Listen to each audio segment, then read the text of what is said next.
E aí, galera, como é que vocês estão? Tudo bem? Aqui a gente começa mais um Conexão Universitária e nós estamos no episódio número 12, cuja temática é Cristo versus Cultura. A gente vai falar de um tema polêmico para muitas pessoas, né, que não tem esse contato direto com a cultura, ou até mesmo, será que o cristão ele deve se envolver mesmo com a cultura, ou será que ele deve se afastar dela para que não se corrompa? Vai ser todos esses assuntos e muito mais a gente vai conversar aqui hoje. Pessoal, sou eu mais uma vez que estou aqui, João Reck, sou acadêmico de psicologia, sou membro da Alcance Curitiba, fui líder do Durmis Pockets na PUC-PR por 2 anos e meio, tenho uma parceira de universidade aqui hoje para conversar com a gente, e também trabalho aqui, obviamente, no Pão Diário, né, e fiz parte da rede universitária aqui de Curitiba. Passei um pouco do currículo, né, para passar pela aprovação de algumas pessoas, brincadeira. Mas, de forma geral, é isso, pessoal. Eu quero lembrar você que está aqui, talvez pela primeira vez, se você não conhece o nosso aplicativo, então entra na sua App Store e só baixa lá de forma gratuita Pão Diário Universitários, e a gente tem muito conteúdo legal e a melhor parte vem agora, são conteúdos gratuitos, que você pode compartilhar com seus amigos, compartilhar com o pessoal da sua igreja, tanto nossos conteúdos aqui do Ministério Pão Diário, como também dos nossos parceiros, do Parábolas Geek, do The Bible Project, da ESRIs, da ABC2, dos Cristãos na Ciência. Então, a gente tem muito conteúdo legal e de forma gratuita para você aproveitar e compartilhar com seus amigos. E também, se você não conhece o nosso Instagram, segue a gente lá, @Pão Diário Universitários, manda para uns 15, 20 amigos, compartilha lá com o pessoal todos os nossos conteúdos, tudo que a gente está produzindo, que toda semana sai conteúdo novo, toda semana tem podcast aqui mesmo, então fica por dentro das nossas novidades. Pessoal, estou aqui com dois convidados incríveis e eu quero começar por ela, pela Isa, que é escritora voluntária aqui no Pão Diário também. Isa, por favor, se apresenta para a gente, fala um pouquinho sobre você. Oi, gente, tudo bem? Eu sou Isabelle Almeida, eu sou formanda de jornalismo agora no final do ano, estou me formando já. Como o João já falou, eu sou escritora pela Pão Diário, ajudei ali escrevendo alguns devocionais para jovens universitários, né, que, enfim, estão nessa caminhada, às vezes sentem falta de conteúdo, mesmo voltado para universitários. E como o João falou também, e somos parceiros, além de termos estudado na mesma faculdade, eu também sou líder do Intervalo Vida, que é um grupo cristão que acontece dentro da universidade, que reúne os jovens, enfim, a gente faz esse trabalho evangelístico ali dentro mesmo com o pessoal. E, enfim, trabalho na área do jornalismo, trabalho em uma emissora e presto serviço também com a questão de vídeo, videomaker, e é isso aí. Que demais, Isa. É um prazer imenso ter Boa. você aqui para essa conversa. E temos aqui também o Bruno Maroni. Bruno, se apresenta para a gente. Você que eu consumo tanto conteúdo seu, cara, então é um privilégio nosso ter você aqui conosco. Fala, João. Oi, Isa. Oi, todo mundo que está assistindo ou ouvindo a gente. Pô, obrigado, mano, pelo reconhecimento aí, pelo incentivo. Isso faz toda a diferença. Bom, eu sou o Bruno, sou aqui de Jundiaí. Eu faço parte da Conviver, sou membro da Conviver, né? Que é uma comunidade batista aqui da cidade. Está em fase de plantação ainda. E lá eu auxilio no pastoreio. Além disso, eu trabalho como revisor de texto em uma produtora de conteúdo cristão, o Razão para Viver, e eu colaboro com bastante gente diferente assim na produção de conteúdo, né? O pessoal da Invisible College, do Efeito Prisma, da Cultivar e Guardar, que é inclusive lá que eu conheci o Lucas Ribas, né? E além disso, sou formado em teologia e cuido de alguns projetos pessoais, principalmente voltados sobre esse nosso tema, né, que é tão pertinente de cristianismo e cultura. Recentemente eu comecei um projeto com um amigo para falar sobre teologia e música, chama Ouvido Pensante.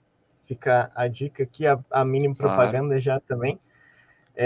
Justamente na tentativa de desdobrar e aplicar esse tema, né, que eu tenho estudado há um tempo, e é basicamente isso. Sou casado com a Larissa, jundiaiense, bem jundiaiense, e muito feliz poder contribuir, mesmo que à distância, com um projeto tão massa assim. Que massa, mano. Obrigado mesmo, de coração.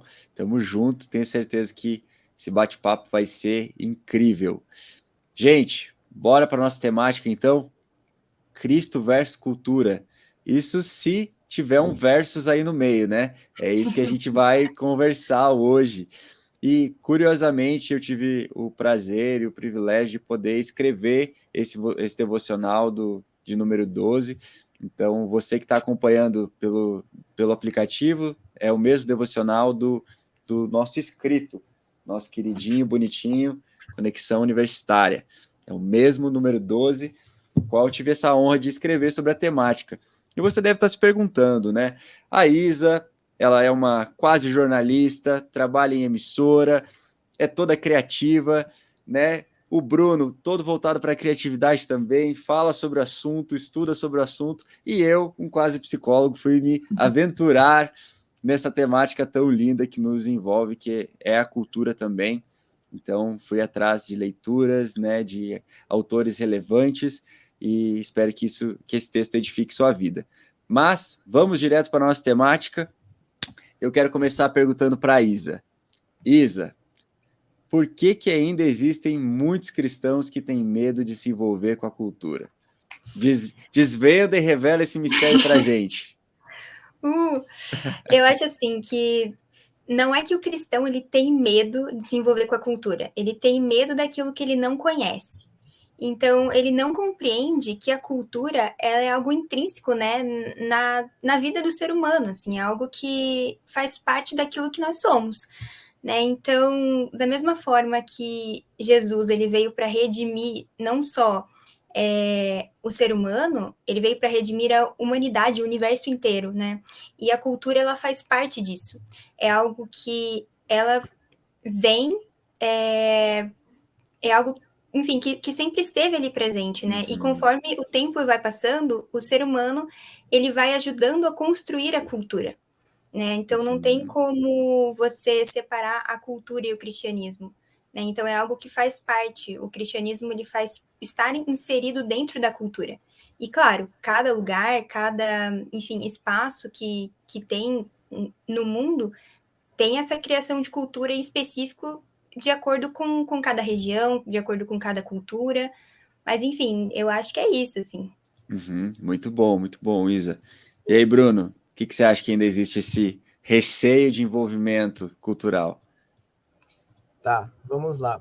Eu acho que hoje ainda existe um receio, mas não tem um afastamento, um medo a nível de fugir da cultura, como se tinha antes, né? Talvez na década de 70 até a década de 90, que eu só conheço, nós aqui todos, né? Só conhecemos por história, não por vivência, eu imagino.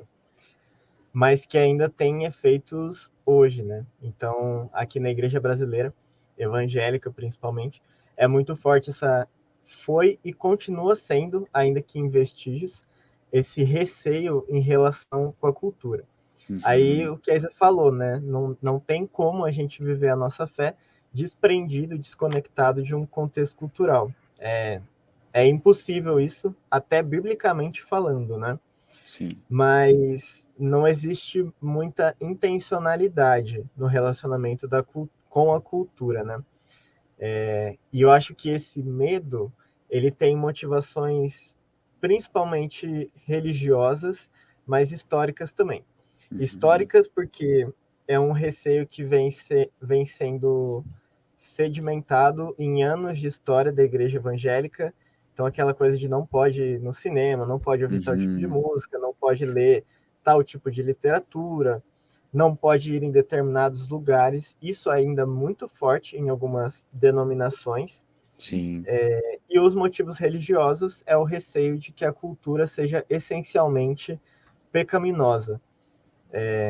Que só saia coisa ruim e só existe maldade na cultura. Mas como a Isa também mencionou, se nós cremos que o mundo foi criado bom por um Deus bom e a cultura é um desdobramento disso, esse é um medo que a gente pode já começar a superar, né, para uma verdade bem maior, assim. Então, basicamente, porque eu entendo que existe esse medo pelo receio do pecado, de que a Uhum. cultura afasta a gente da vida com Deus, da vida piedosa, fora esse fator histórico também de que por muito tempo foi assim aqui no Brasil.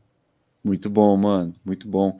Isso me fez lembrar do meu trio Parada Dura, que eu chamo, que são os meus três autores avivalistas que eu mais curto, né, que é o David Wilkerson, A.W. Tozer e Leonard Ravenhill, né, que são os caras que mais, né, falaram ao meu coração, e eles viveram nessa época aí, nessa década de 70, e a pregação deles era essa, né, não veja televisão, né? E, cara, por mais que eu consuma, né, tanto conteúdo dos caras e seja edificado pela vida deles, eu sei que era uma época diferente. Só que eles Sim. eram tão radicais com a entrega deles ao Senhor e o quão eles acreditavam também que através das mídias, né, o cristão ele poderia se corromper, que eles eram completamente contrários àquilo, né, não olhando de uma maneira como o cristão pode estar nisso e pode fazer disso um ato para a glória de Deus, né? Então existe essa divergência aí, mas ao mesmo tempo era um radicalismo, né? Eles olhavam para aquilo como, cara, você não pode encostar nisso, não toque nisso, senão você vai se corromper. E ao mesmo tempo eu gosto muito do que o Michael Gorin e o Craig Bartholomew, né, que quando eles vão, né, falar sobre cosmovisão cristã, eles falam que absolutamente tudo foi contaminado pelo pecado após a queda. Inclusive aquilo que a gente chama de coisas sagradas, Sim. né, quando ele vai comparar sagrado e secular, né, ele coloca assim, inclusive, né, a gente pode ver aspectos, entre aspas, seculares dos nossos cultos, né, se tudo de fato, né, fosse tão sagrado assim, nós não faríamos cultos tão medíocres, né, com louvores tão medíocres. Então, quando ele toca nisso, eu falo assim, cara, ele entendeu isso, né? E por esse fato, mexe com o nosso coração no sentido de, será que a cultura é somente algo passageiro? Será que é somente algo para que a gente vai apreciar ou consumir? A gente já vai falar desse assunto, mas aqui nessa terra, porque é algo que não envolve a eternidade, muitos pensam. Eu queria te perguntar, Bruno, porque muitos têm essa crença de que não devemos nos envolver com a cultura até certo ponto, porque a cultura ela não fará parte da eternidade. Você consegue concordar com isso? Não consigo.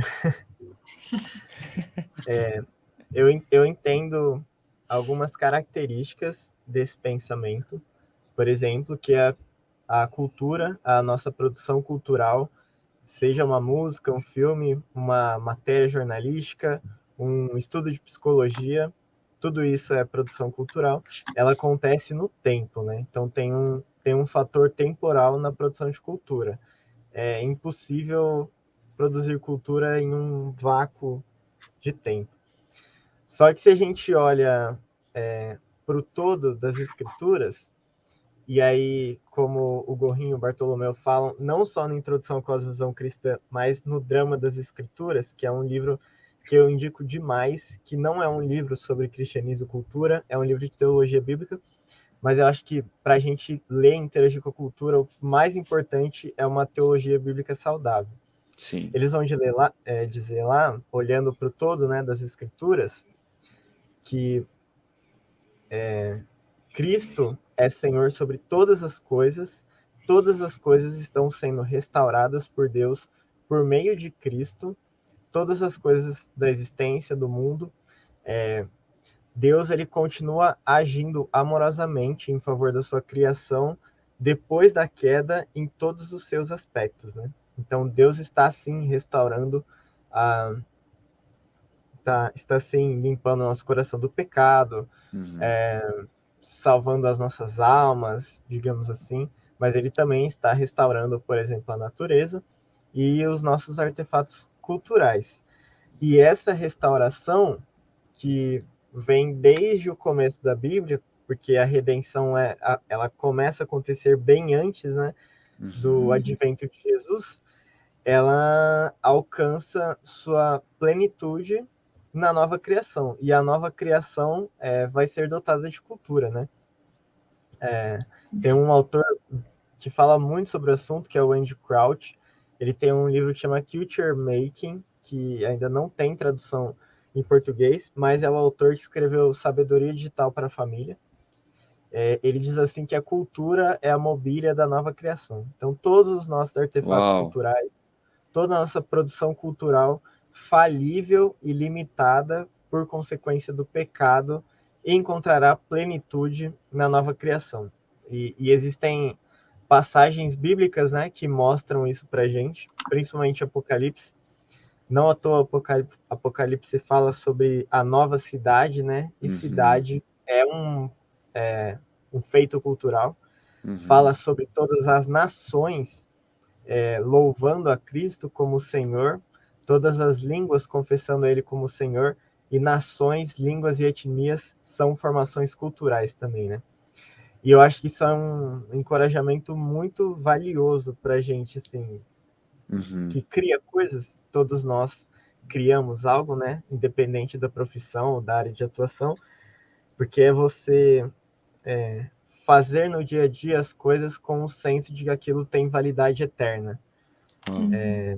Que mesmo o nosso trabalho mais banal e ordinário tem valor eterno dentro dessa grande história do reino de Deus, né? Uau, mano, muito bom. E aí, Isa, fala aí pra gente, o que você acha dessa afirmação aí de que toda produção cultural, ela não tem a ver com a eternidade? Na verdade, eu concordo muito, assim, com o que o Bruno falou, né? Que o aspecto da cultura, ele tem muito a ver com o que a gente espera, na verdade, encontrar, né, na futura terra, assim, redimida, né? Eu lembrei bastante agora de um livro do Timothy Keller, que é Igreja Centrada, que ele fala justamente sobre isso, assim, que a cultura ela abrange todos os aspectos da nossa vida, né? Seja nas decisões que a gente toma, sejam nas nossas emoções, nos relacionamentos que a gente tem, e que a igreja, ela está envolvida com isso em todas as esferas, né? E, enfim, e que nesse mundo, talvez, que nós estamos vivendo, assim, em que as pessoas tentam separar as coisas, nessa dualidade, elas acabam tentando separar a cultura gospel da cultura secular, mas o que não existe, né? Não tem como separar as duas coisas, porque é algo que é integral, assim, então, na vida do cristão. Então, conforme a gente vai vivendo, conforme a gente vai estudando, aprendendo as coisas, a nossa cultura também, como igreja, ela vai sendo formada, né? De acordo também com aquilo que a gente segue, que é a Bíblia. Então, nosso caráter, como o caráter de Cristo, vai sendo moldado conforme aquilo que a gente está aprendendo. Enfim, mas eu concordo muito, assim, com o que o Bruno falou. Não, muito Posso bom, Isa. fazer um comentário? Claro, por favor. Primeiro comentário que Igreja Centrada é um dos meus livros favoritos e me incentivou e instruiu muito nos meus estudos sobre fé e cultura, porque tem uma sessão inteira, né, dedicada a isso. Ele fala muito sobre o assunto, porque fala bastante de contextualização, tal, então é inevitável. Sim, sim. Mas tem uma sessão toda só dedicada a isso, né, que ele analisa os modelos de relação da fé cristã com a cultura, da igreja com a cultura. Sim. Então ele dá os exemplos, né, de quando a igreja se afasta da cultura, quando ela se assimila indiscriminadamente com a cultura, quando ela opera com a mentalidade dividida, né, das coisas do reino e das coisas do mundo, e quando a graça transformadora alcança todas as coisas da cultura. Sim, sim. Só precisava me pronunciar sobre esse livro. E outra coisa, é como a nossa visão de futuro, de escatologia, né, usando termos técnicos, afeta, tem efeitos na nossa produção cultural presente. Sim. Porque aqui, não só aqui no Brasil, né, nos Estados Unidos também, e a gente importa muito material teológico dos Estados Unidos, a visão que se tinha predominante, e eu acho que ainda persevera essa visão, de escatologia, interfere muito no que acontece presente. E uma visão muito comum era daquela que no final Deus vai pôr fogo em tudo e a gente vai para um céu branco, vazio, Flutuante, nuvenzinhas, sem nenhum tipo de expressão cultural, né? E a gente vê que o próprio Apocalipse contrapõe isso. Mas é muito interessante, né? Como uma visão de futuro pode ter contribuído para esse medo de se envolver com a cultura. Sim, mano, isso que você falou, eu acredito que seja primordial, sabe? Porque até quando a gente tem uma visão correta, né, sobre o que de fato fomos chamados para fazer aqui nessa terra, isso tem implicação na eternidade, né? Então, quando tem uma parábola descrita em Lucas, se eu não me engano, que ela é semelhante à parábola dos talentos, que são a parábola das minas.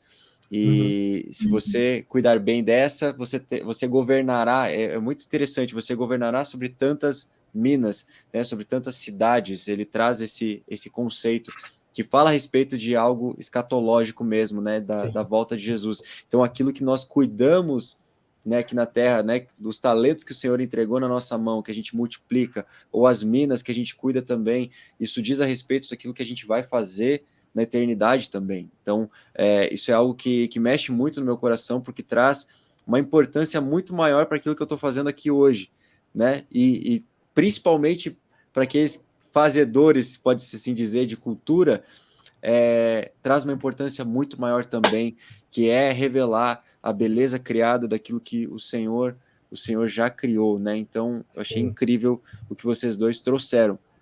E ao mesmo tempo, a gente pode ver uma divergência, né, de público quando a gente pensa em cultura.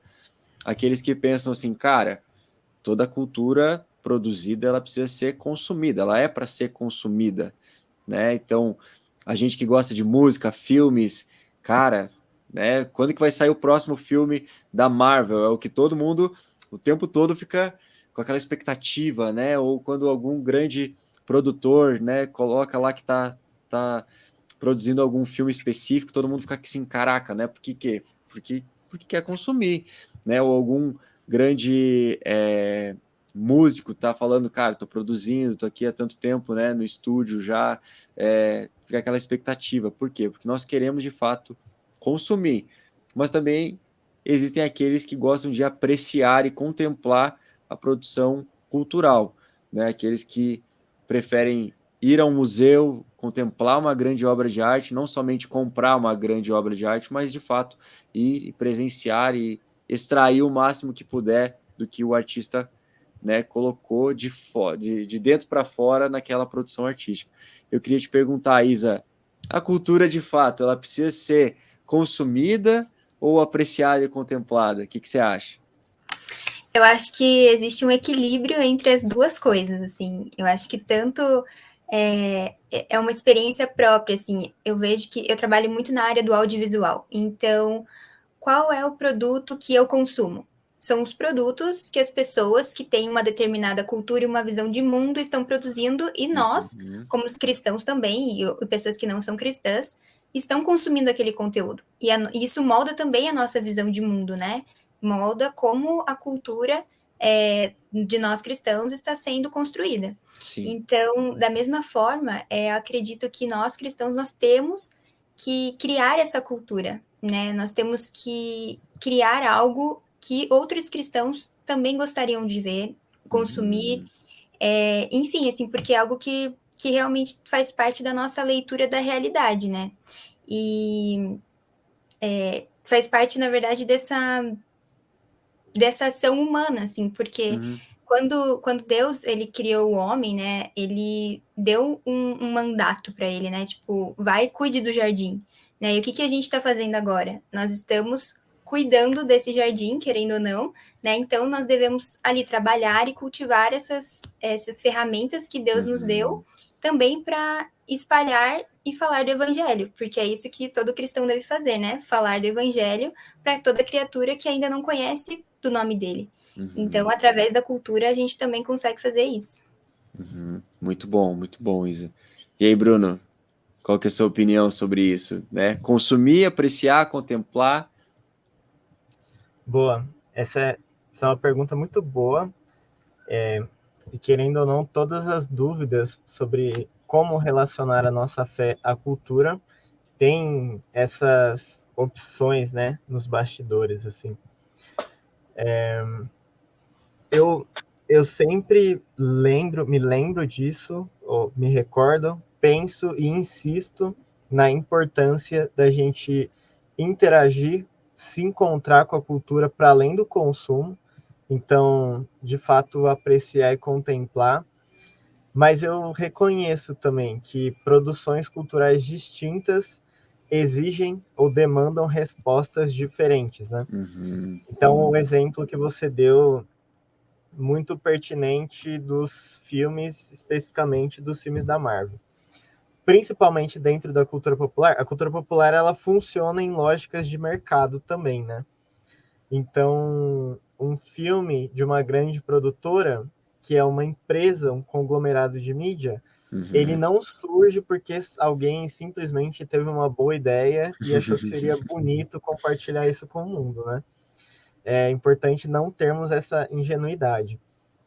Sei lá, Tá destruindo aí o universo de alguns aí. eu acho que isso não compromete a beleza das obras de arte, não torna os filmes populares menos artísticos do que outros, mas a gente não pode deixar de lado essas ênfases, né? Uhum. Tipo, um grande hit de uma artista pop não vem à tona só porque ela teve uma ideia legal que ela quis mostrar para as pessoas. Tem toda uma lógica de mercado de consumo por trás disso. Mas tem também o lance da utilidade, né, de produtos culturais. Alguns produtos culturais são simplesmente úteis e práticos para o nosso dia a dia, para a vida humana como um todo, e são dignos de ser consumido. Nisso não há nada de errado, né? Não há nada de moralmente equivocado em simplesmente consumir. Sei lá, eu tenho uma bolacha aqui, fazendo propaganda sem querer. Tem uma bolacha aqui. É um bem cultural por diversos motivos, que faz parte de um mercado, mas eu acho que a minha postura mais sábia não é vou apreciar aqui o design dessa embalagem e vou contemplar enquanto eu degusto essa bolacha. Não, algo que está aí para ser consumido. Por outro lado, as obras de arte, músicas, filmes, literatura, e eu acho que toda obra de arte é dotada de intencionalidade, significa que uma imagem do mundo é comunicada naquela obra de arte, independente da linguagem ou do meio, e como uma obra de arte explora a beleza da criação que Deus já revelou, faz sentido que a gente responda com um sentimento apreciativo, né? A gente olhe para aquilo mais do que coisa, né? Não é só mais uma coisa que eu vou pagar para ter, que eu vou comprar para consumir. E eu acho que nesse sentido, a nossa espiritualidade e a visão de mundo cristã tem muito a contribuir, porque a tendência da produção cultural dos nossos dias é justamente fazer rodar a máquina do mercado, né? Então a gente lida com muito conteúdo o dia todo. Em poucos minutos no Instagram a gente tem contato com conteúdo cultural muito mais do que nossos avós demorariam dias para consumir, né? E esse excesso, essa saturação de produção cultural, ela tem as suas virtudes, mas tem os seus vícios também. E quando a gente aprende a responder à cultura apreciando, é algo bem contracultural nesse sentido. Cara, muito, muito bom isso que você trouxe e me fez lembrar de algo que eu gosto muito de rap, né? Cara, eu acho incrível, né? As críticas sociais que os rappers fazem e eu lembro de muita crítica que começaram a ter de um tempo para cá com os famosos hitmakers, né? Porque no rap acontece muito isso, de todo mês, a cada 2 semanas, vai ter um rapper que vai lançar uma música que vai estourar, ele vai ganhar muito dinheiro, porque, cara, você vai ligar o rádio no carro, vai tá rolando aquela música, e é uma crítica dos rappers, não vou dizer dos rappers de verdade, né, mas dos rappers mais que entenderam o seu papel, né, como produtor artístico, que eles falam assim, cara, vamos ser sinceros, é muito mais fácil você ir lá e produzir um hit, uma hora ou outra ali, mas você parar e você produzir um álbum inteiro com o mesmo coração ali envolvido em cada uma das canções, né, de forma tão autêntica, isso demora tempo. Não é do dia para a noite, não é algo que simplesmente vem assim, é muito trabalho envolvido. Né? Então, ao mesmo tempo, eu vejo, né, disso que vocês falaram, que quando nós, de fato, não nos entregamos somente, né, para o mercado, entendendo a cultura como algo a ser consumido, mas sim também como algo a ser apreciado, os nossos olhos vão sendo modificados, sabe? Eu vejo por mim mesmo. Cara, quando eu era adolescente, eu via só como uma forma de consumo. Tipo, primeiro, eu não gostava de ler. Filme, eu gostava de Velozes e Furiosos e comédia do Adam Sandler, que tem seu papel cultural, sim. Mas depois de um tempo, eu comecei a ter uma postura mais contemplativa para o mundo como um todo. Então, os Sim. meus olhos começaram a mudar. Cara, hoje eu vou ler, eu vou estudar, eu escuto música clássica. Tipo assim, completamente o oposto do que eu era na adolescência. Quando eu vou assistir um filme, cara, beleza, Velozes e Furiosos tem seu papel ali na minha vida, mas eu vou querer algo, tipo, cara, mais tipo um Tarantino da vida, eu vou querer algo, né, mais que me faça refletir sobre algo, diferentemente da adolescência. Então, eu acredito também que os nossos olhos vão sendo modificados conforme o tempo. O que vocês acham disso? Um de cada, Concordo. né?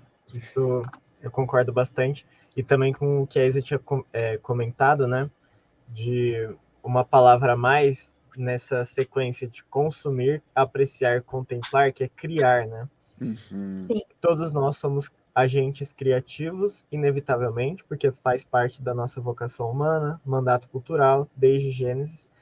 Mas o excesso de conteúdo cultural muitas vezes ele drena a nossa capacidade criativa, né? E nós viramos meramente consumidores de tudo que chega até nós.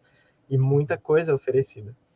E quando a gente assume a criatividade com intencionalidade, a gente meio que rompe essa linha de montagem, né? A gente Sim. retoma o nosso chamado criativo. E isso não é só um algo a mais a nossa participação na cultura, mas é um explorar mais profundamente a nossa vocação humana, né? Ser criativo nos torna mais humanos, assim como cultura nos faz mais humanos também, de modo geral. E eu lembrei, você comentou dos hitmakers e dessa mudança, né, para apreciar expressões culturais para além do que você estava acostumado. Tem um livro que chama, inclusive, Hitmakers, que é do Derek Thompson, que é um jornalista britânico, não é cristão nem nada do tipo. E nesse livro ele tenta explorar o porquê de algumas expressões culturais, sejam músicas, filmes, moda, aplicativos, se tornam hits, que é basicamente aquilo que rompe no mainstream, né, na linha Uhum. dominante da cultura popular, e se torna muito, muito famoso, desproporcionalmente famoso. E aí ele investiga ao longo do livro se existem razões específicas para isso. E a resposta final é que esse mercado dos hits ele é meio caótico, ele não é previsível. Mas tem sim algumas direções que explicam a existência dos hits. E ele dá razões psicológicas, ele dá Uhum. razões econômicas, razões artísticas em si, né? Da composição de uma música, por exemplo.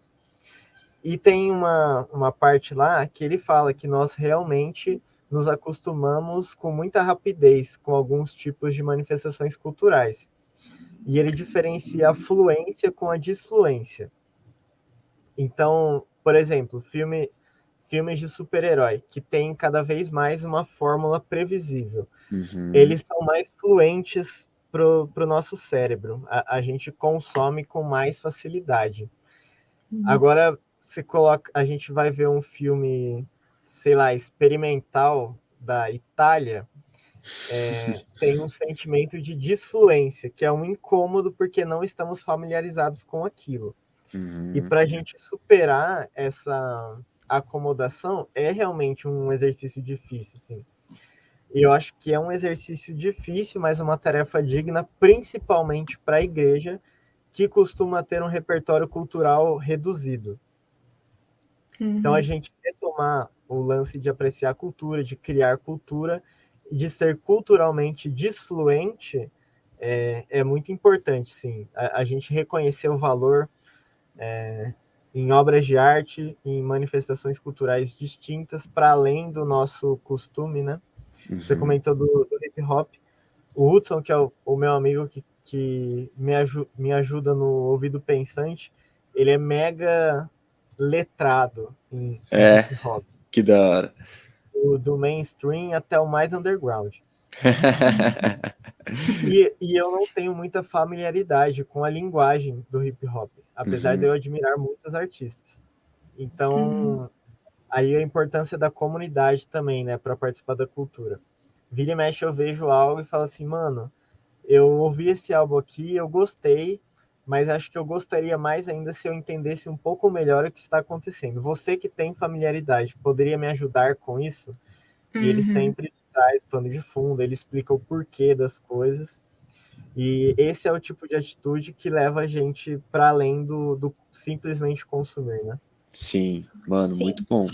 Eu acho que o que você falou assim, Bruno, é algo que me lembrou muito do que eu e minha amiga Rebeca, a gente faz no nosso podcast, né? Porque eu não comentei ali no início, mas eu tenho um podcast que fala sobre cultura e cristianismo também, que é o Petriarte. Para quem quiser, pesquisa a gente lá no Spotify, em todas as plataformas.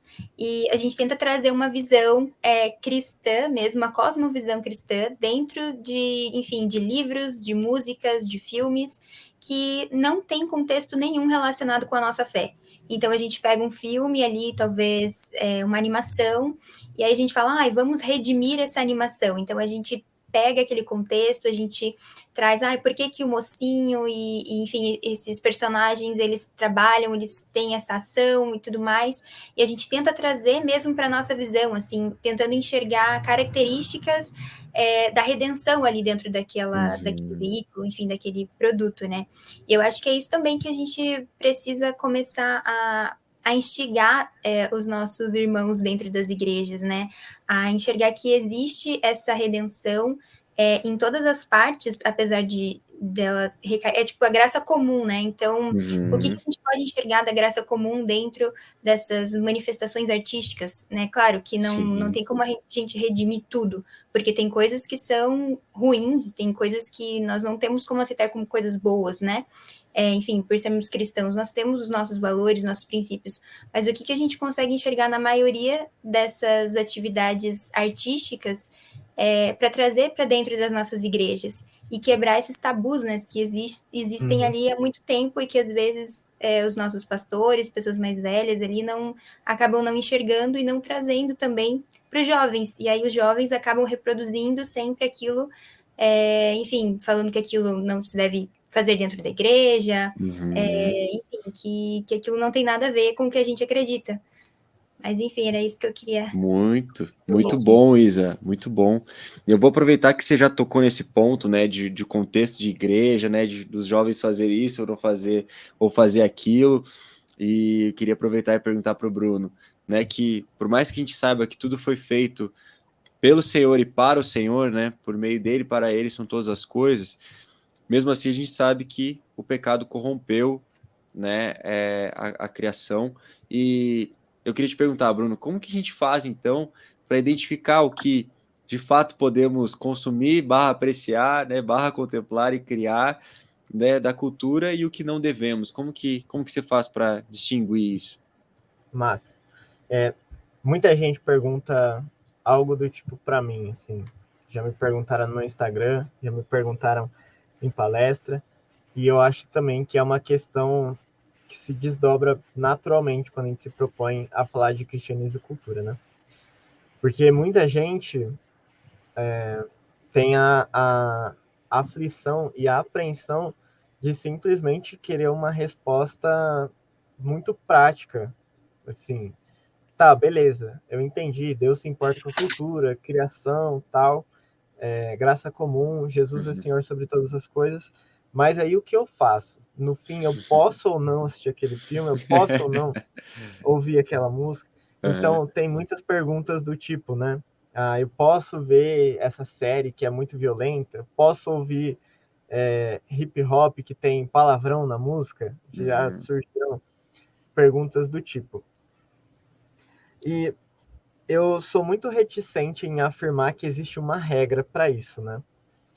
Porque é difícil a gente encontrar, é difícil não, é impossível a gente ir até a Bíblia e dizer o seguinte, olha, em tal versículo de tal livro, em tal capítulo está escrito que não devemos ouvir músicas que têm palavrão.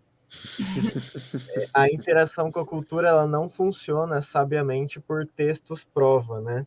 Uhum. É mais pelo contexto completo das escrituras da narrativa bíblica. Então, o importante é a gente sempre olhar, como você disse, com olhos renovados, para essa tridimensionalidade de toda cultura, que foi criada por Deus, afetada pelo pecado e está em processo de redenção em Cristo. Sim. Mas também, além desse roteiro de leitura para ler a cultura que é bíblico, existem sim sensibilidades mais pessoais, Uhum. que não tem como a gente generalizar, né? Tipo assim, é totalmente errado, é pecado você assistir tal tipo de série, ou é totalmente correto você assistir tal tipo de série e ignorar as sensibilidades pessoais das pessoas. Sim. Eu acho que a preocupação com a pureza moral, com a profundidade de espiritualidade, não exclui a participação na cultura, né? Pelo contrário, uma espiritualidade cada vez mais profunda leva a gente para uma interação cultural cada vez mais verdadeira e abrangente, né, e rica. Sim. Então, eu acho que como identificar, pensando em direções bem práticas, assim, acho que primeiro lembrar do todo, do quadro geral do drama das escrituras, reconhecer as suas sensibilidades pessoais, Uhum.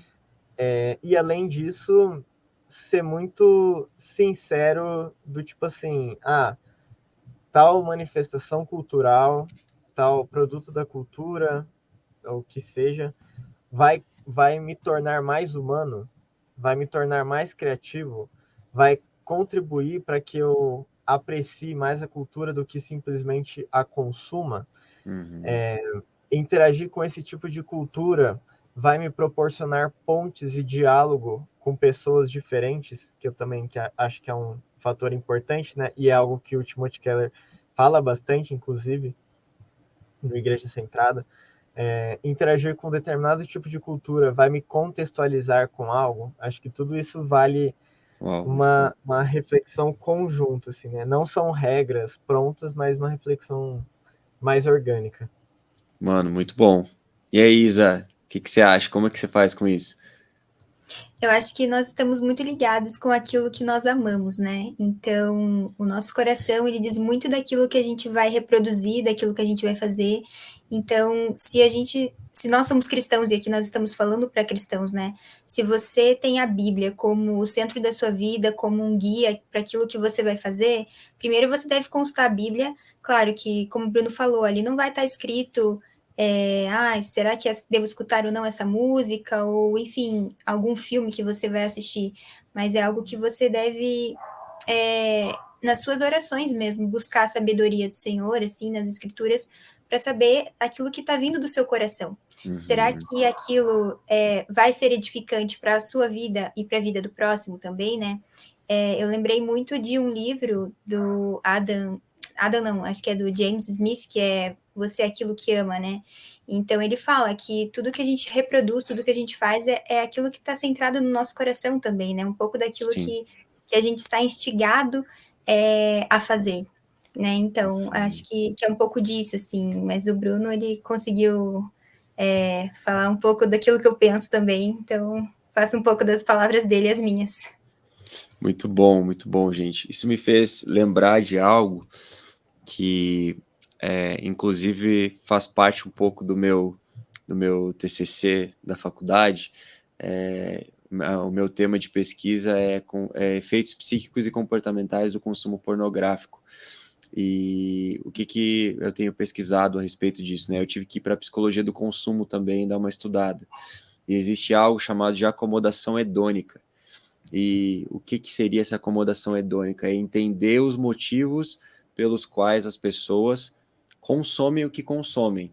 E falando de hedonismo, né, como prazer, como bem supremo, fala a respeito de fatores subjetivos pelos quais as pessoas consomem o que consomem. Então, isso muito está atrelado a entender o porquê consumimos, né, ou porquê apreciamos o que apreciamos, né? Qual que é a lente com que a gente está enxergando, né, para as coisas e produções culturais, né? Quando vocês trazem toda essa bagagem, né, falando, né, sobre cosmovisão cristã, isso está intimamente ali ligado, né, à maneira como nós olhamos para a cultura como um todo. E, ao mesmo tempo, existem aspectos pessoais e subjetivos. Então, por exemplo, no meu caso, eu amo hip hop, mas eu sei que existem alguns hip hops que eu não posso ouvir, porque eles evocam em mim aspectos negativos. Então, o hip hop, ele sempre tem uma questão comigo mais agressiva, quando, por exemplo, eu vou praticar algum esporte. Eu escutava muito hip hop quando eu andava de skate. Então, eu tinha um aspecto mais agressivo na maneira de andar de skate. Não era agressivo com as pessoas, mas era um aspecto meu comigo mesmo, de querer dar umas manobras mais pancada, assim, sabe? Ou quando eu vou para academia e quero ter um treino massa, né? Você botava um hip hop assim, pauleira, para também um hip hop mais agressivo para isso. Então, dependendo da música, isso evoca em mim sentimentos negativos e isso acaba afetando aqueles que estão perto de mim.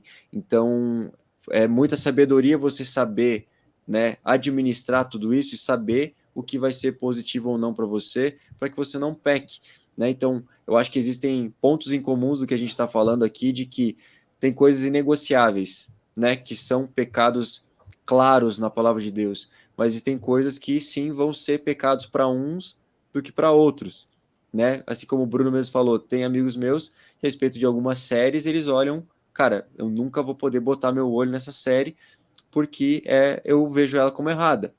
Outros já veem de outra forma. Cara, eu vejo isso como uma expressão de fato cultural e eu consigo filtrar aquilo que eu estou assistindo.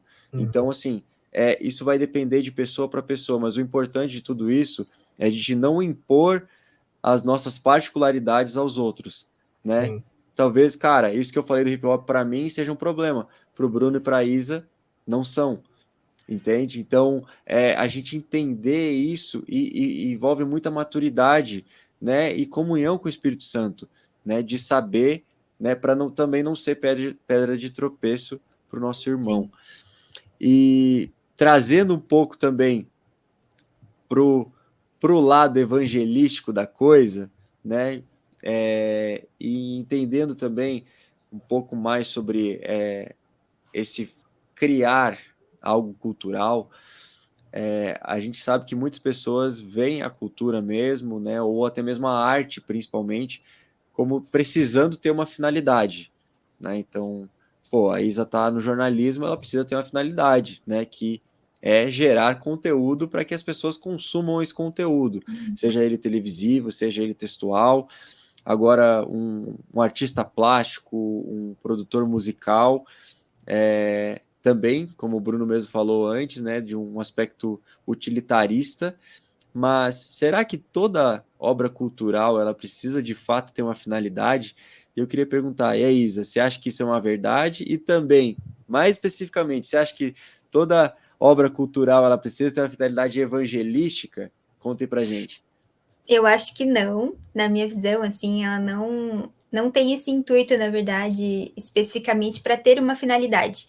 Mas a gente precisa entender que as pessoas que irão consumir aquele conteúdo, elas estarão recebendo aquilo de alguma forma.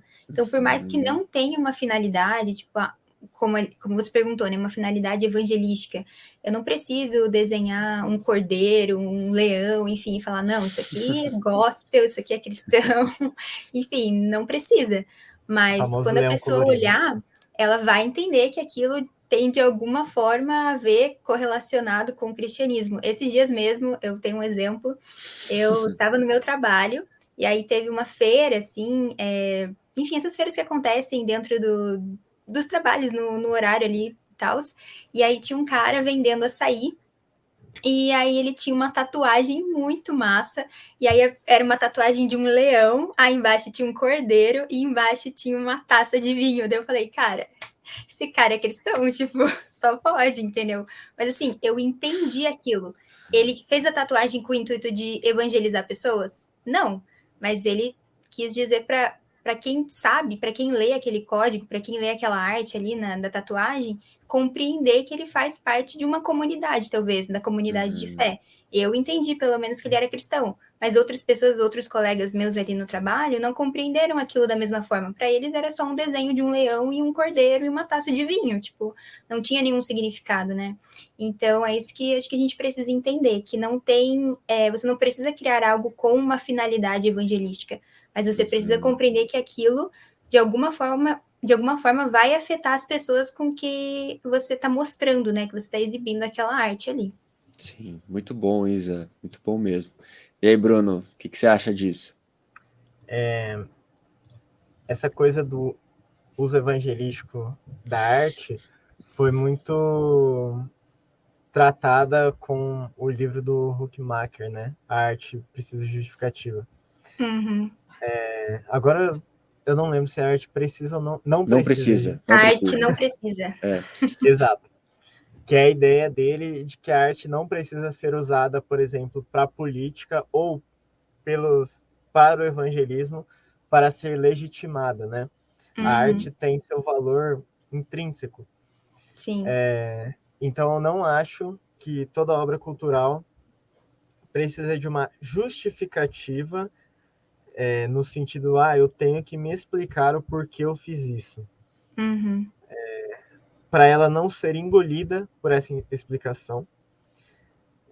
E para a finalidade evangelística, eu acho que, sim, uma obra de arte pode ser, não sei se usada, mas escolhida como linguagem útil para comunicar essa mensagem.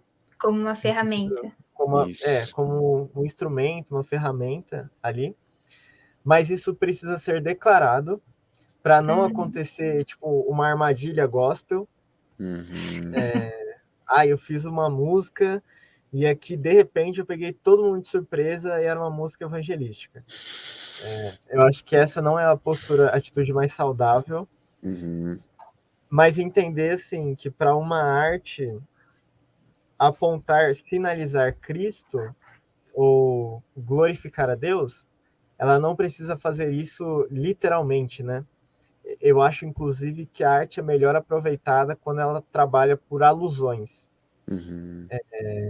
Então, você pode fazer uma arte que glorifica a Deus falando, sei lá, sobre caminhar na cidade, sobre tomar café, sobre amizade, sobre o céu, sobre qualquer coisa cotidiana, de uma forma alusiva. Que isso seria o significado principal da arte, né? Aludir a realidades maiores do que aquilo que ela está comunicando em si. E, por causa disso, a finalidade primeira ou original de toda arte, toda cultura é a glória de Deus, né? Então, quando a gente cria, nós já estamos, de certa forma, glorificando a Deus. Muito bom, mano. Gente, nós não somos contra quadros, camisetas com leão, tá bom? Mas a gente acredita no potencial, a gente acredita no potencial criativo de todos os cristãos, gente, que vocês podem fazer camisetas, quadros que de fato revelem a glória de Deus e fazendo algo bonito, né? Algo belo, que você olha e fala assim, cara, que camiseta irada. E não precisa ter João 3,16 aqui estampado na frente e o leão nas costas. Né? A gente respeita, mas assim, a gente acredita no potencial criativo de cada um Dá de para ir vocês. além, né? Dá Vamos para ir usar a criatividade que Deus nos deu, né, gente? Exatamente, exatamente. E pessoal, na nossa última pergunta, que na verdade é mais um conselho, né? Uma última fala de vocês. Eu queria pedir, Bruno, o que você diria para esses jovens que têm sentido um chamado de Deus, uma vocação do Senhor para produção cultural de fato? O que você diria para eles? Acho que, em primeiro lugar, reconhecer com gratidão e convicção esse chamado, porque, de fato, não é só uma alternativa, é sim uma vocação especial de Deus, né? E tendo reconhecido e respondido esse chamado, em primeiro lugar, ser um assíduo leitor da Bíblia.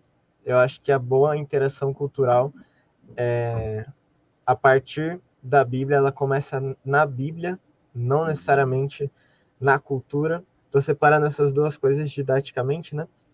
Mas é o propósito de ter a nossa imaginação encharcada do drama das Escrituras, que, como eu disse, a teologia bíblica é o melhor roteiro para a gente interpretar e criar cultura. Então, se aprofunde nesse estudo. Para participar da cultura, a gente não precisa ser menos bíblico. Na verdade, quanto mais radicalmente bíblicos somos, mais atuantes seremos a cultura. Segundo lugar, crie conexões e comunidades em torno do seu trabalho cultural, da sua produção cultural, artística ou alguma outra coisa do tipo. Não só criar conexões com outros profissionais da área, né, mas ser amparado por uma comunidade que, junto com você, vai olhar para a Bíblia, vai olhar para a cultura e fornecer orientações de como você pode servir a comunidade, servir a sua cidade, servir a cultura como um todo. E, em terceiro lugar, se você deseja seguir com a produção cultural, independente da área ou da mídia, busque conhecer as melhores referências dentro desse meio. Eu gosto muito de jornalismo cultural, principalmente jornalismo de música.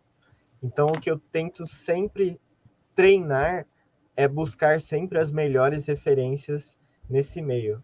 Muitas vezes é complicado a gente encontrar boas referências, mas se a gente quer dar continuidade a esse bom trabalho, né, e praticar essa vocação, eu acho que é imprescindível. Então, você quer ser um músico, busque as melhores referências no gênero que você pretende seguir.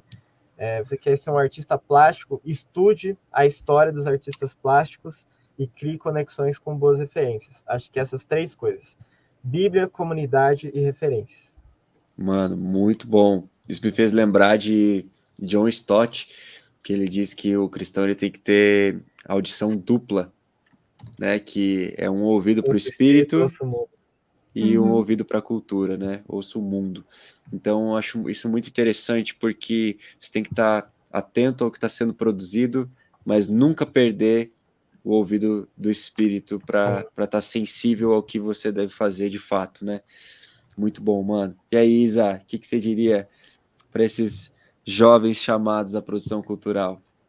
Como eu citei lá no início, né? A gente tem medo daquilo que a gente não conhece. Então, a dica que eu deixo assim para os jovens é procure, leia, enfim, entre nesse mundo, nesse universo, assim, conheça os autores, o que as pessoas estão criando hoje mesmo.